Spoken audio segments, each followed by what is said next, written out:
Привет, доброго дня, Святого Валентина. В сегодняшнем видео мы с вами поговорим про произношение. Что-то давно не было видео никаких про произношение, поэтому сегодня мы именно этим произношением и займемся. В частности, сегодня мы поговорим про соединение слов. Это в английском языке можно обозвать connected speech, это можно обозвать соединением слов linking. Идея в том, что так как английский язык, он stress-timed, у вас есть определенное время для того, чтобы произнести кусок какой-то фразы или даже предложения. И чтобы уложиться в это определенное время, вам нужно все слова соединять между собой, как вагоны поезда. Представьте какой-нибудь локомотив, и все у вас соединено. Если вы произносите, большинство людей произносит все слова отдельно, потому что мы я так думаю, если вы во взрослом возрасте начали изучать уже в осознанном язык, вы так называемые eye-learners. То есть вы сначала слово видите, а потом вы его слышите и произносите. Когда вы видите слова, вы приучаетесь их произносить отдельно, как они на бумаге написаны. Отдельно. Но в речи нужно все это соединять, и это очень делать трудно. И вы можете провести небольшой такой эксперимент. По-русски написать себе то, как это произносится, и прочитать. И заметьте, как сразу легче становится, потому что вы привыкли сначала читать, а потом что-то слышать.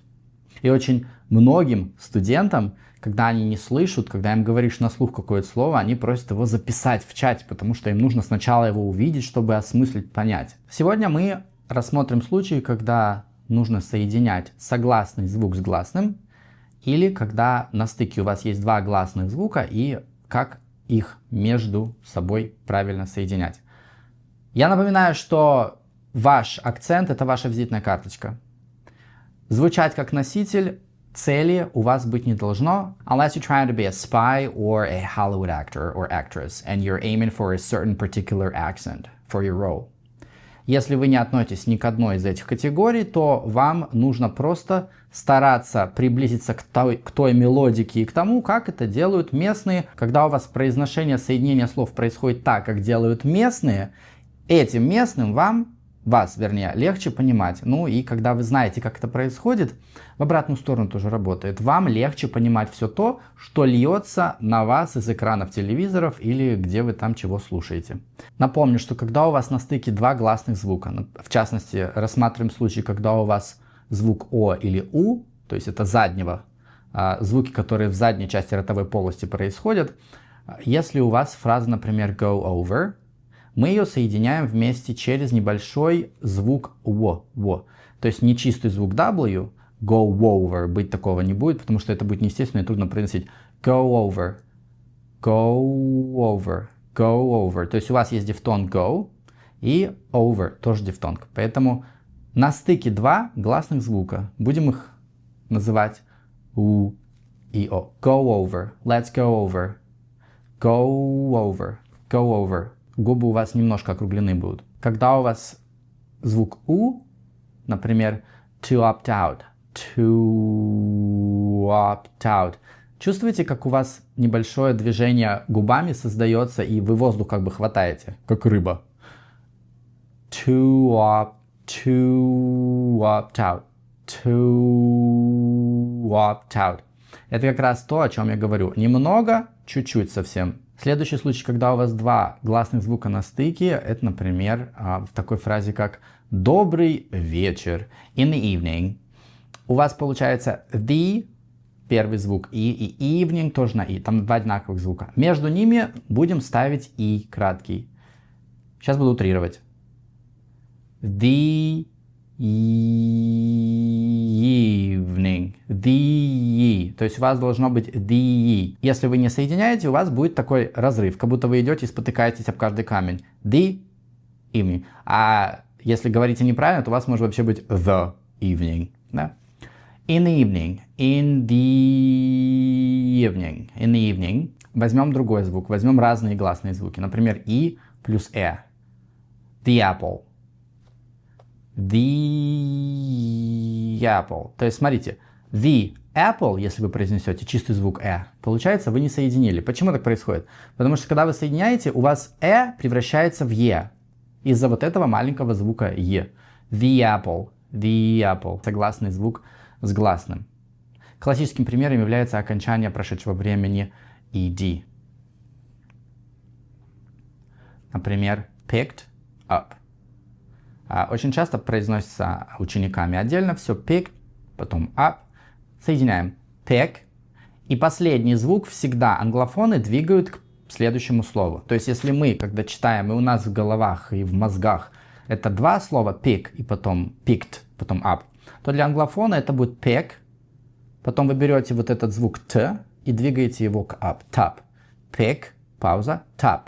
Picked up, picked up, picked up. Если вы натренируете свой мозг видеть это как pick, tap, а не pick, t, потом up, тогда вам будет легче. To opt out. Возьмем нашу фразу, где есть гласный звук у и согласный, соединяется с гласным. To opt out. Opt out. Tout.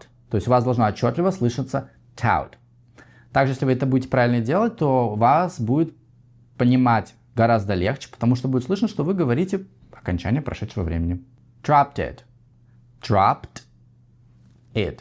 Мы берем т, двигаем к. Tit. Dropped it. У нас сегодня звук т получился, но там совершенно разные звуки могут быть. То есть помните, когда вы соединяете гласные звуки с гласными, там есть два разных звуки у, о, w, все остальные через е. Если у вас согласный гласному, прям двигаем к следующему слову. Окей, давайте посмотрим на наш комментарий и попробуем это все произнести. Я вам предлагаю разобрать это вместе со мной, потом вы можете это зазубрить, если хотите, так, чтобы не перед глазами у вас это было, потому что произношение тренировать легче, когда у вас текста нет перед глазами, когда вы это говорите, такая спонтанная речь.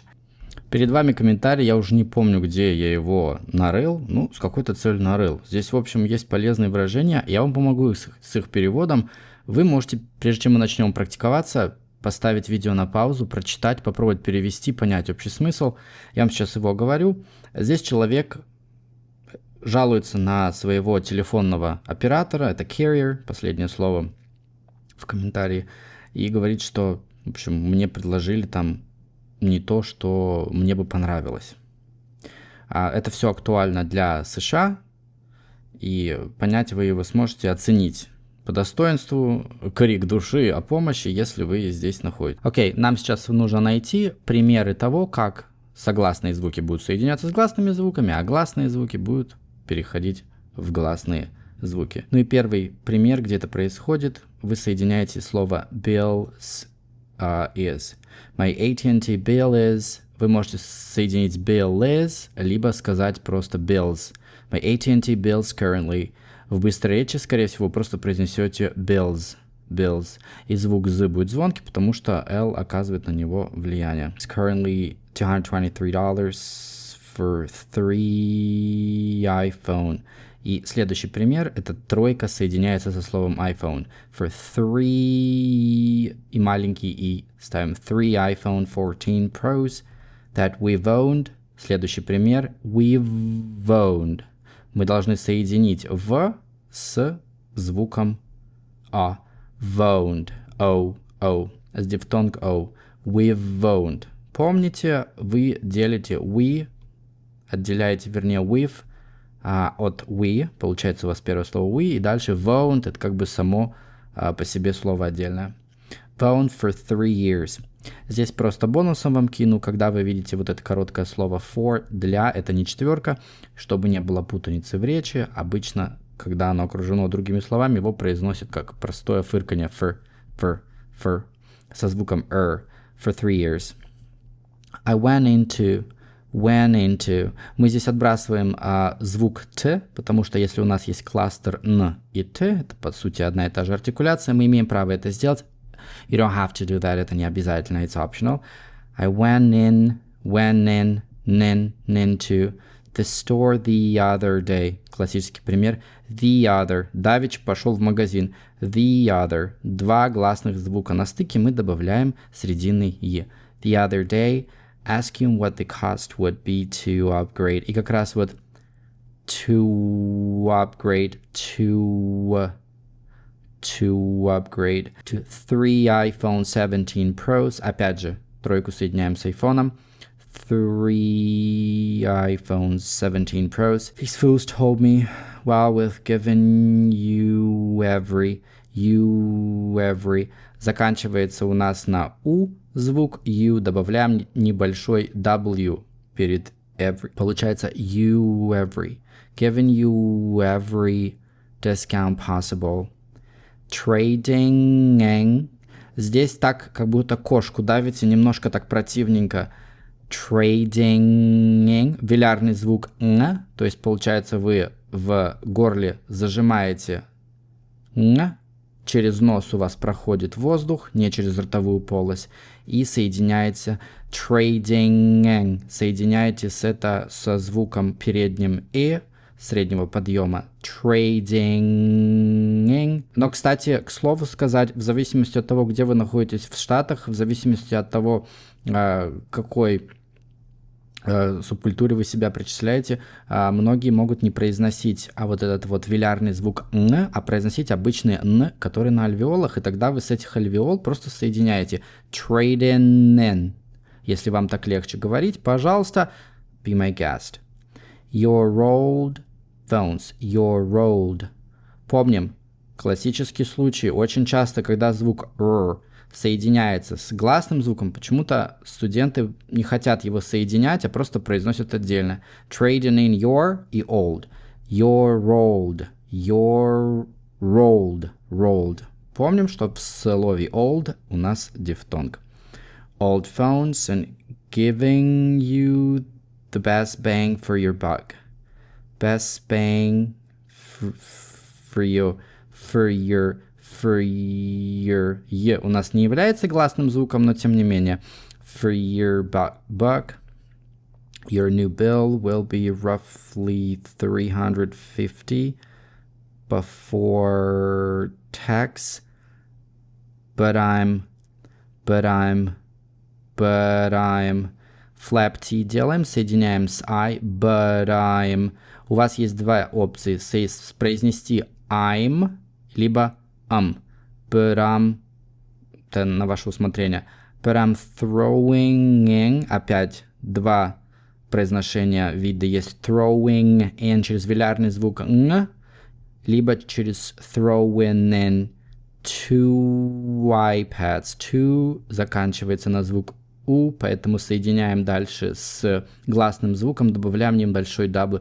Two y. Как будто бы Y, но не настолько вычурно, сказал бы я, но не скажу. And 2 iPads and 3 Apple. Добавляем небольшой E. 3 Apple Watches for free for being a long-term customer. И дальше у нас being,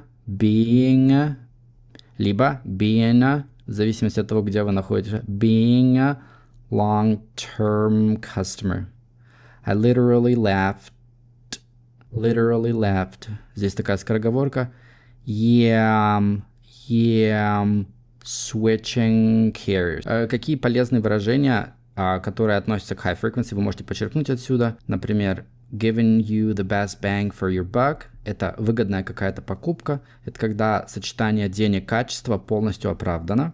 Либо выражение switch carrier. Carrier, как я оговорился в начале, это ваш оператор сотовой связи. Если вы switch carriers, вы уходите к какому-то другому оператору. Например, с мегафона вы уходите, прости господи, в Теле2. Okay. Обратите внимание, went into the store, очень часто к to, когда вы куда-то идете, добавляется into. Также фраза throwing in two iPads. Throw something in — это когда вам предлагают какой-то бонус, дают вам еще какую-то дополнительную скидку, либо в подарок, в придачу что-то еще. Это сопровождается по-английски словом throw in. Как бы бросают вам кость, нате, не подавитесь. На сегодня это все. Я желаю всем отличных выходных. Пока.